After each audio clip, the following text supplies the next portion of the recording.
ఆకాశవాణి ప్రాంతీయ వార్తలు చదువుతున్నది కె సుమ.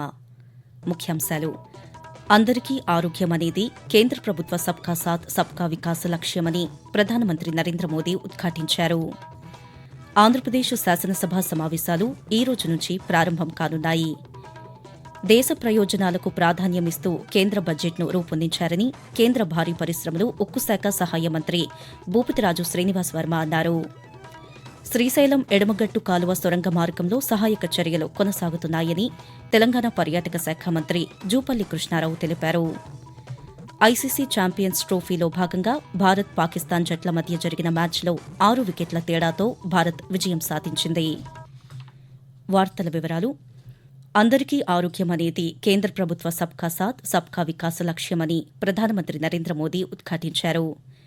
మధ్యప్రదేశ్లోని ఛతర్పూర్ బాగేశ్వర్ ధామ్ వైద్యశాస్త్ర పరిశోధనా సంస్థకు ఆయన భూమి పూజ చేశారు. అనంతరం ఏర్పాటు చేసిన సభలో ప్రధానమంత్రి ప్రసంగిస్తూ ఆయుష్మాన్ యోజన, జన ఔషధి కేంద్రాల వంటి ప్రభుత్వ పథకాలను సద్వినియోగం చేసుకోవాలని సూచించారు. కేంద్ర బడ్జెట్లో క్యాన్సర్ నివారణకు ప్రత్యేక నిధులు కేటాయించామన్నారు. రాబోయే 3 సంవత్సరాలలో దేశంలోని ప్రతి జిల్లాల్లో క్యాన్సర్ చికిత్సా కేంద్రాలను ప్రారంభిస్తామని ప్రధానమంత్రి తెలియజేస్తూ सबका साथ सबका विकास के मंत्र को सरकार का संकल्प बनाया और सबका साथ सबका विकास के इस संकल्प का भी एक बड़ा आधार है सबका इलाज, सबको आरोग्य। इस विजन को पूरा करने के लिए हम अलग अलग स्तर पर फोकस कर रहे हैं. हमारा फोकस है बीमारी से बचाव पर. ఆంధ్రప్రదేశ్ శాసనసభ సమావేశాలు ఈ రోజు నుంచి ప్రారంభం కానున్నాయి. తొలి రోజు రాష్ట governor justice S Abdul Nazeer ఉభయ సభలను ఉద్దేశించి ప్రసంగిస్తారు. అనంతరం జరిగే బిజినెస్ సలహా సంఘం బీఏసీ సమావేశంలో సభను ఎన్ని రోజులు నిర్వహించాలనే దానిపై నిర్ణయం తీసుకోనున్నారు. గవర్నర్ ప్రసంగానికి ధన్యవాద తీర్మానంపై రేపు చర్చ జరగనుంది. ఈ సమావేశాల్లో 2025-26 రాష్ట బడ్జెట్ను ప్రవేశపెట్టనున్నారు. అనంతరం బడ్జెట్పై చర్చ జరగనుంది. ఇదిలా ఉండగా ఆంధ్రప్రదేశ్ శాసనసభ సమావేశాల ఏర్పాట్లకు సంబంధించి శాసనసభాపతి అయ్యన్న పాత్రుడు సంబంధిత అధికారులతో శాసనసభ కార్యాలయంలో నిన్న సమీక్షా సమావేశాన్ని నిర్వహించారు. ఈ సందర్భంగా ఆయన మాట్లాడుతూ శాసనసభ భద్రతపై ప్రత్యేక దృష్టి పెట్టాలని, పోలీసు శాఖతో సహా అన్ని శాఖలతో సమన్వయంతో పనిచేయాలని అధికారులను ఆదేశించారు. దేశ ప్రయోజనాలకు ప్రాధాన్యమిస్తూ కేంద్ర బడ్జెట్ను రూపొందించారని కేంద్ర భారీ పరిశ్రమలు ఉక్కు శాఖ సహాయ మంత్రి భూపతిరాజు శ్రీనివాస్ వర్మ అన్నారు. కేంద్ర బడ్జెట్ 2025-26పై విశాఖపట్నంలో నిర్వహించిన మేధావుల సదస్సులో నిన్న ఆయన పాల్గొన్నారు. ఈ సందర్భంగా కేంద్ర మంత్రి మాట్లాడుతూ బడ్జెట్లో వికసిత్ భారత్, విద్య, వైద్యానికి ప్రాధాన్యమిచ్చారని చెప్పారు. విశాఖ ఉక్కు కర్మాగారానికి 11,400 కోట్ల రూపాయల నిధులను కేంద్ర ప్రభుత్వం కేటాయించిందని శ్రీనివాస్ వర్మ పేర్కొంటూ 11,400 కోట్లు ప్యాకేజీ ప్రకటించాక కూడా ఇంకా స్టీల్ ప్లాంట్ భవిష్యత్తు మీద కొన్ని అనుమానాలు. స్టీల్ ప్లాంట్ రాబోయేటువంటి రోజుల్లో ప్రైవేటైజేషన్ అయిపోతుంది. స్టీల్ ప్లాంట్ నే కనుక ప్రైవేటైజేషన్ చేయాలి అంటే ఈ 11,440 కోట్లు ప్రాజెక్టు ప్యాకేజ్ ఇచ్చేవాళ్ళం కాదు. ఏదైతే కాంట్రాక్ట్ కార్మికుల విషయంలో అయితే మీరు ప్రస్తావించినటువంటి విషయం ఉందో అందరితో మాట్లాడి ప్లాంట్ పునరుద్ధరణకి ముందుకు వెళ్తాం అనేటువంటి విషయం చెప్తాం. రాబోయేటువంటి 10-15 రోజుల్లో జీతాలు పూర్తిగా అందుతాయి. తెలంగాణలో ఎమ్మెల్సీ ఎన్నికల ప్రచారంలో భాగంగా ముఖ్యమంత్రి ఏ రేవంత్ రెడ్డి ఈరోజు 3 జిల్లాల్లో పర్యటించనున్నారు. నిజామాబాద్, ఆదిలాబాద్, కరీంనగర్, మెదక్ ఉమ్మడి జిల్లాల పట్టభద్రుల నియోజకవర్గం నుంచి పోటీ చేస్తున్న నరేందర్ రెడ్డి తరపున ముఖ్యమంత్రి ప్రచారం నిర్వహిస్తారు. నిజామాబాద్, మంచిర్యాల, కరీంనగర్ జిల్లా కేంద్రాల్లో ఏర్పాటు చేసే ప్రచార సభల్లో ఆయన పాల్గొంటారు. శ్రీశైలం ఎడమగట్టు కాలువ ఎస్ఎల్బీసీ సొరంగ మార్గంలో పైకప్పు కూలిన ఘటనలో సహాయక చర్యలు కొనసాగుతున్నాయని తెలంగాణ పర్యాటక శాఖ మంత్రి జూపల్లి కృష్ణారావు తెలిపారు. ఎస్ఎల్బీసీ ఘటన జరిగిన ప్రాంతంలో సైనిక బృందాలతో పాటు మంత్రి కూడా సొరంగంలోకి నిన్న వెళ్లి పరిశీలించారు. అనంతరం ఆయన పాతికేయులతో సొరంగ మార్గంలో చిక్కుకుపోయిన 8 మందిని కాపాడేందుకు విపత్తు బృందాలు రంగంలోకి దిగాయని తెలిపారు. సహాయక చర్యలను ముమ్మరం చేసి వారిని రక్షిస్తామని ఆయన తెలియజేస్తూ డిజాస్టర్ మేనేజ్మెంట్కి సంబంధించిన వాళ్ళు లోపలికి వెళ్ళడం జరిగింది. తర్వాత మళ్ళీ సెకండ్ బ్యాచ్ డిఫెన్స్ వాళ్ళు కూడా లోపలికి వెళ్ళడం జరిగింది. అప్ టు ఈ TBM మిషన్ దాకా పోవడం జరిగింది. సో అక్కడ వాటర్ ఉంది, మడ్ ఉంది. ఈ నీటిని తోడిపోయడం కోసం డీవాటరింగ్ ప్రాసెస్ స్టార్ట్ అయింది. అట్లాగే ఈ మడ్డు మిగతాది కూడా తీయడం కోసం మిషనరీ పోవడం కొంత ఇబ్బందికరం కాబట్టి సో అది మాన్యువల్గా చేసే కార్యక్రమం మిషనరీ ఇట్లా కింద అది వర్కౌట్ చేస్తూ ఉన్నారు. ప్రాసెస్ అనేది స్టార్ట్ అయింది. కొంత ఆశలు అనేవి పెరిగినాయి వాళ్ళకి, ఎందుకంటే వాళ్ళు కాపాడే అవకాశం ఉంది కింద.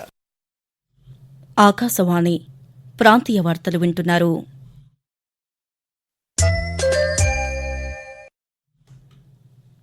ఆంధ్రప్రదేశ్లో గ్రూప్ 2 పేపర్ 1 పరీక్షకు సంబంధించిన ప్రాథమిక కీని Andhra Pradesh public service commission APPSC విడుదల చేసింది.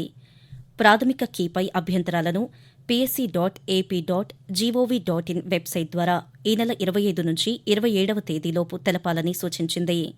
కాగా నిన్న నిర్వహించిన గ్రూప్ 2 మెయిన్స్ పరీక్షలు ప్రశాంతంగా ముగిశాయి. ఈ పరీక్షకు దరఖాస్తు చేసుకున్న 92,250 మంది అభ్యర్థుల్లో 86,459 మంది హాల్ టికెట్లు డౌన్లోడ్ చేసుకోగా వారిలో 92% మంది హాజరయ్యారని అధికారులు వెల్లడించారు. ఆంధ్రప్రదేశ్లోని నంద్యాల జిల్లా శ్రీశైల మహాక్షేత్రంలో మహాశివరాత్రి బ్రహ్మోత్సవాలు ఘనంగా జరుగుతున్నాయి. నిన్న రాత్రి స్వామి అమ్మవార్లు రావణ వాహనంపై భక్తులకు దర్శనమిచ్చారు. అనంతరం వేల మంది భక్తుల శివనామ స్మరణల మధ్య ఉత్సవమూర్తుల గ్రామోత్సవాన్ని నిర్వహించారు. ఇందులో భాగంగా 5వ రోజైన నిన్న సాయంత్రం రాష్ట్ర ప్రభుత్వం తరపున బ్రహ్మరాంబ మల్లికార్జున స్వామివార్లకు దేవాదాయ శాఖ మంత్రి ఆనం రామనారాయణ రెడ్డి పట్టు వస్త్రాలను సమర్పించారు.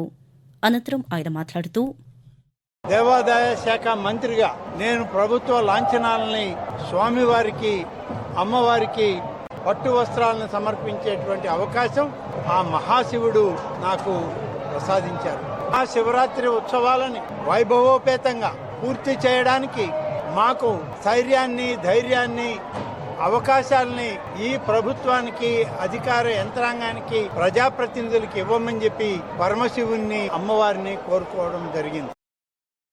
అన్ని వర్గాల సంక్షేమమే లక్ష్యంగా కేంద్ర ప్రభుత్వం బడ్జెట్ను ప్రవేశపెట్టిందని ఆంధ్రప్రదేశ్ బీజేపీ అధ్యక్షురాలు దగ్గుబాటి పురంధేశ్వరి చెప్పారు.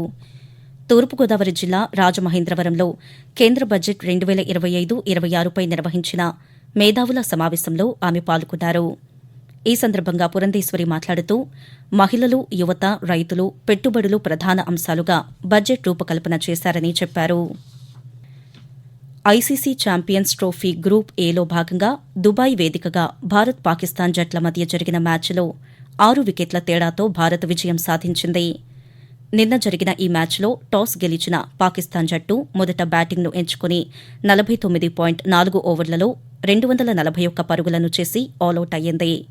అనంతరం 242 పరుగుల లక్ష్యంతో బ్యాటింగ్ చేసిన భారత జట్టు 42.3 ఓవర్లలో 4 వికెట్ల నష్టానికి 244 పరుగులు చేసింది. దీంతో 6 వికెట్ల తేడాతో పాకిస్తాన్పై భారత జట్టు విజయం సాధించింది. ఫ్యూచర్ సిటీ మెట్రో కారిడార్కి సంబంధించిన సర్వే పనులు వేగంగా సాగుతున్నాయని మెట్రో ఎండీ ఎన్వీఎస్ రెడ్డి తెలిపారు. హైదరాబాద్లో సర్వే పనులను నిన్న ఆయన క్షేత్రస్థాయిలో పరిశీలించి అధికారులకు పలు సూచనలు చేశారు. శంషాబాద్ విమానాశ్రయం నుంచి ఫ్యూచర్ సిటీకి వెళ్లే మెట్రో మార్గం దాదాపు 40 కిలోమీటర్లు ఉంటుందని, ఈ మార్గంలో 40 నిమిషాల్లోనే గమ్యాన్ని చేరుకోవచ్చన్నారు. ఈ రోజు కేంద్ర ఎక్సైజ్ సుంకాల అవగాహన దినోత్సవాన్ని నిర్వహిస్తున్నారు. సెంట్రల్ ఎక్సైజ్ సాల్ట్ చట్టం 1944 ఫిబ్రవరి 24వ తేదీన రూపొందిన సందర్భాన్ని పురస్కరించుకుని ప్రతి ఏటా ఈ రోజున కేంద్ర ఎక్సైజ్ సుంకాల అవగాహన దినోత్సవం నిర్వహిస్తున్నారు. కేంద్ర ఎక్సైజ్ పన్నుల విధానాన్ని మెరుగైన రీతిలో అమలు చేసేలా ఎక్సైజ్ శాఖ ఉద్యోగులను ప్రోత్సహించేందుకు, ఈ తరహా పన్నుల పట్ల అవగాహన కల్పించేందుకు ఈ కార్యక్రమం జరుగుతోంది. ఆకాశవాణి ప్రాంతీయ వార్తలు ముగించే ముందు ముఖ్యాంశాలు మరోసారి. అందరికీ ఆరోగ్యం అనేది కేంద్ర ప్రభుత్వ సబ్కా సాథ్ సబ్కా వికాస్ లక్ష్యమని ప్రధానమంత్రి నరేంద్ర మోదీ ఉద్ఘాటించారు. ఆంధ్రప్రదేశ్ శాసనసభ సమావేశాలు ఈ రోజు నుంచి ప్రారంభం కానున్నాయి. దేశ ప్రయోజనాలకు ప్రాధాన్యమిస్తూ కేంద్ర బడ్జెట్ను రూపొందించారని కేంద్ర భారీ పరిశ్రమలు, ఉక్కు శాఖ సహాయ మంత్రి భూపతిరాజు శ్రీనివాస్ వర్మ అన్నారు. ఆకాశవాణి ప్రాంతీయ వార్తలు ఇంతటితో సమాప్తం. తిరిగి మధ్యాహ్నం 1:20 ప్రాంతీయ వార్తలు వింటారు.